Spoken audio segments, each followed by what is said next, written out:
કાલે બે પ્રશ્નો પૂછાયા.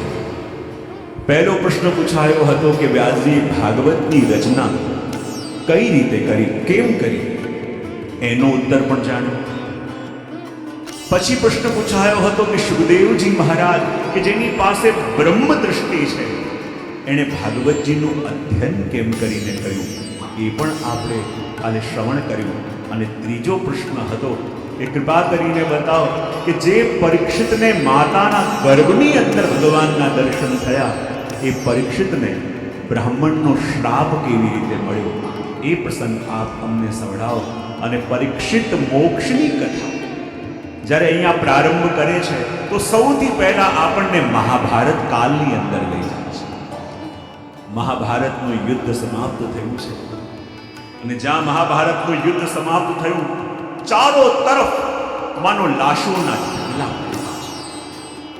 ક્યાંક કોઈ જગ્યાએ કોઈનો કપાયેલો હાથ પડ્યો છે, ક્યાંક કોઈનો કપાયેલો પગ પડ્યો છે. કોઈ મૃતદેહની પાસે બેસીને એના નાના નાના બાળકો રડી રહ્યા છે કે હમણાં મારા પિતા જાગશે, મને ખોળામાં લઈ લેશે. તો કોઈક શરીરની પાસે બેસીને એની સ્ત્રી એની બંગડીઓ તોડી રહી છે કે જેને પોતાના સુહાગને ગવાઈ દીધો છે. આકાશમાં કાવડાઓ ગીધો ઉડી રહ્યા છે નીચે પડેલા મૃતદેહને ખાવા. અને યુદ્ધની આવી ભયાનકતા જોઈએ. એક તરફ દુર્યોધન પણ ભીમની ગદારમાંથી ઘાયલ થઈને પડ્યો મૃત્યુની પ્રતીક્ષા કરે છે, તો એક તરફ દાદા ભીષ્મ બાણસૈયા ઉપર લેટેલા છે.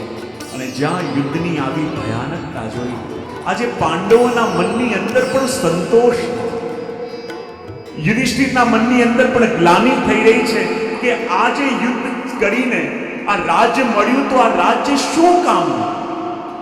પોતાના જ પરિવારજનોને દૂર કરીને કદાચ સંપત્તિ મળી ગઈ તો એ સંપત્તિ શું કામ? કારણ કે આ દુનિયાની અંદર માણસ દુઃખી હોય ને તો માણસ દુઃખી એકલો રહી શકશે, પણ જ્યારે સુખનો સમય આવે ને ત્યારે એને કોઈ પોતાના જોઈએ કે જે સુખને ભોગવી શકે. એકલો માણસ દુઃખમાં રહી શકે પણ સુખમાં એને પોતાના જોઈએ. ને જ્યારે આ રાજ મળ્યું પણ પોતાના જ ગવાઈ દીધા અને પીડા યુધિષ્ઠિરના મનમાંથી પણ દૂર થતી નથી. અને આ તરફ અશ્વત્થામાએ વિચાર કર્યો કે આ પાંડવોએ જે પણ યુદ્ધ જીત્યું છે, એ પાંડવોએ જે યુદ્ધ જીત્યું છે એ છલ કરીને જીત્યું છે. અને જે યુદ્ધ છલ કરીને જીત્યું છે તો હું પણ છલ કરીને પાંડવોને મારીશ. જ્યારે રાત્રિના સમયમાં પાંડવો સૂતા હશે ત્યારે હું જઈશ અને તલવારના એક એક ઝટકે એ પાંડવોના મસ્તકને ધડથી અલગ કરી દઈશ. અને રાત્રિના સમયમાં સૂતેલા પાંડવોને મારી નાખવા માટે ખુલ્લી ખડગ લઈને અશ્વત્થામા પાંડવોના શિબિર તરફ જવા. ભગવાન જાણી ગયા. ભગવાન આવ્યા અને આવીને પાંડવોને કહ્યું કે જલ્દી મારી સાથે ચાલો. અને જ્યારે ભગવાને સાથે ચાલવાનું કહ્યું, પાંડવોએ ન કોઈ પ્રશ્ન પૂછ્યો, ન કોઈ વિચાર મૂક્યો. ભગવાને જે કહ્યું એનું પાલન કરીને જોડે ચાલવા લાગ્યા. પણ જે પાંડવોના 5 બાળક સૂતા હતા, ભગવાને એમને પણ જગાવવાનો પ્રયત્ન કર્યો, પણ એ 5 કહેવા લાગ્યા, પ્રભુ અમને બહુ નિંદર આવે છે, અમે નહીં ઉઠી શકીએ.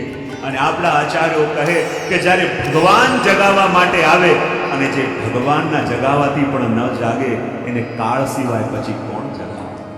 અને જ્યાં એ 5 બાળકો સૂતા રહ્યા અને રાત્રિના સમયમાં અશ્વત્થામા જ્યારે પાંડવોના શિબિરમાં પ્રવેશ કરે છે અને 5 બાળકો સૂતા હતા અને અંધારામાં એમ લાગ્યું કે આ પાંડવો સૂઈ રહ્યા છે અને એક એક તલવારના ઝટકાથી એને 5 બાળકોના મસ્તક ધડથી અલગ કરી દીધા.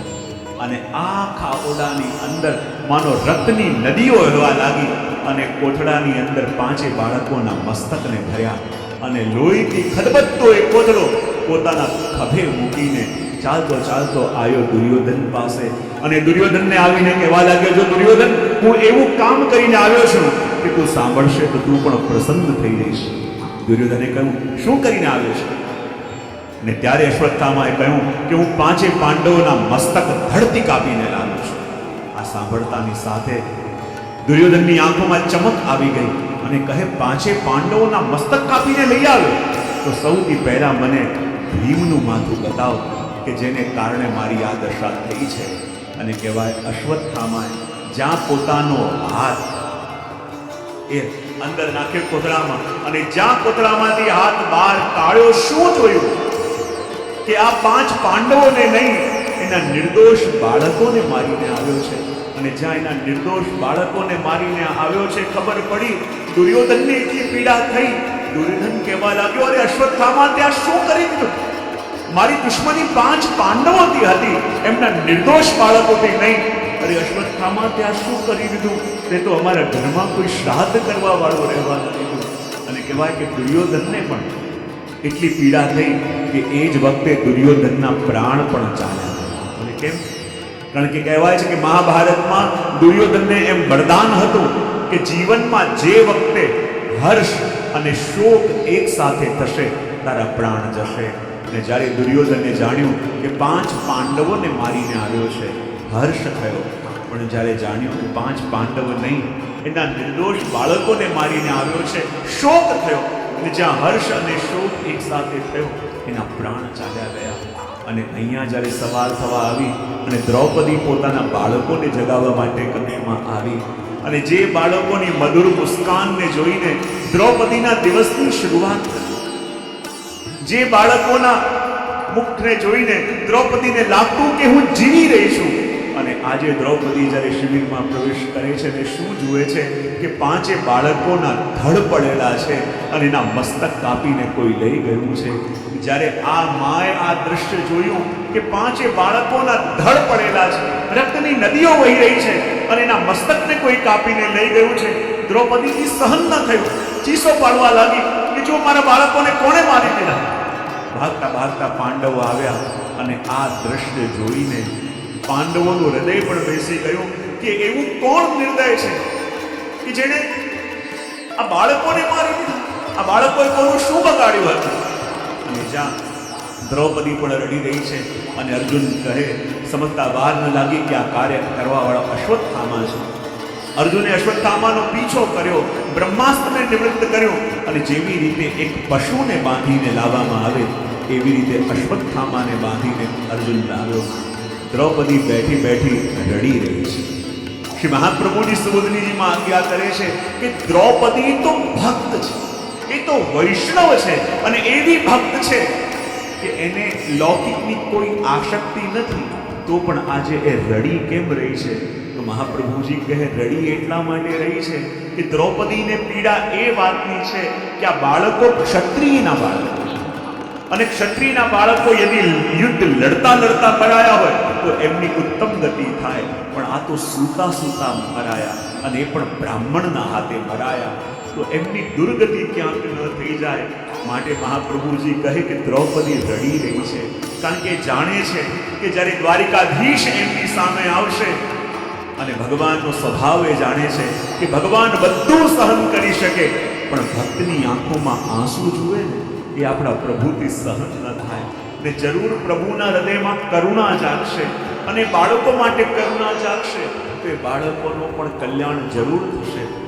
અને ત્યાં જ અર્જુન આવ્યો અને અશ્વત્થામાને બાંધીને લાવ્યો અને કહે, જો દ્રૌપદી, આ તારા 5 બાળકોના હત્યાનાને હું લઈને આવ્યો છું, તારે જે દંડ આપવો હોય આપ, તારે જે શિક્ષા કરવી હોય કર.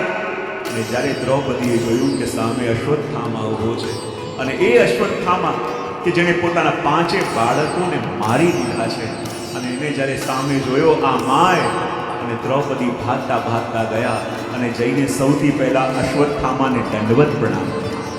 અર્જુન કહેવા લાગ્યો કે આ શું કરો છો? આ તમારા 5 બાળકોનો હત્યારો છે, અને બાળકોને મારે એ તો આતતાઈ કહેવાય, અને આતતાઈને મારવો કોઈ અધર્મ નથી, અને તમે આમને બંધન કેમ કરો છો? દ્રૌપદી કે ના, તમારા ગુરુપુત્ર છે, બ્રાહ્મણ છે, અને આપણા ઘરના આંગણામાં છે, અને આપણા ઘરના આંગણમાં કોઈ બ્રાહ્મણનું અનાથ હું સહન ન કરી શકું. અર્જુન કે આને મારી દેવો જોઈએ, પાંડવો કહે આને મારી દેવો જોઈએ, પણ દ્રૌપદી કહે કે હું મારા આંખોની સામે એમનું અપમાન સહન નહીં કરી શકું. ત્યાં જ ભગવાન પધાર્યા, અને ભગવાન આવ્યા તો ભગવાનને જોઈને બધા કહેવા લાગ્યા, પ્રભુ આપ જ ન્યાય કરો કે અશ્વત્થામાને મારી દેવો જોઈએ કે એને મુક્ત કરવો જોઈએ?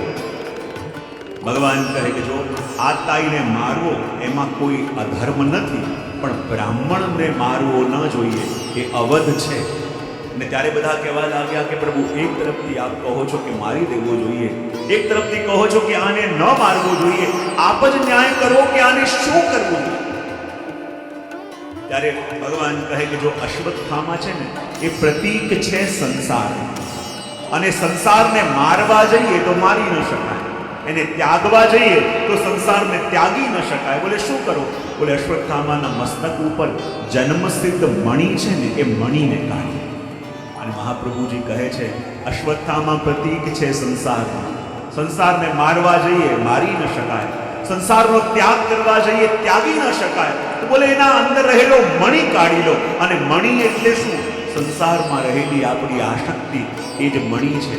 જ્યારે સંસારની આસક્તિ નીકળી જાય તો પછી સંસારનો કોઈ મોલ રહે. આ વસ્તુ કિંમતી આપણને એટલા માટે લાગે કે એમાં આસક્તિ છે. જ્યારે આસક્તિ જ ન રહે પછી એ વસ્તુની કોઈ કિંમત રહેતી નથી. અને જુઓ, જે વ્યક્તિનું બહુ યશ હોય ને, એનો યશ ચાલ્યો જાય એ પણ એક પ્રકારનું મૃત્યુ છે.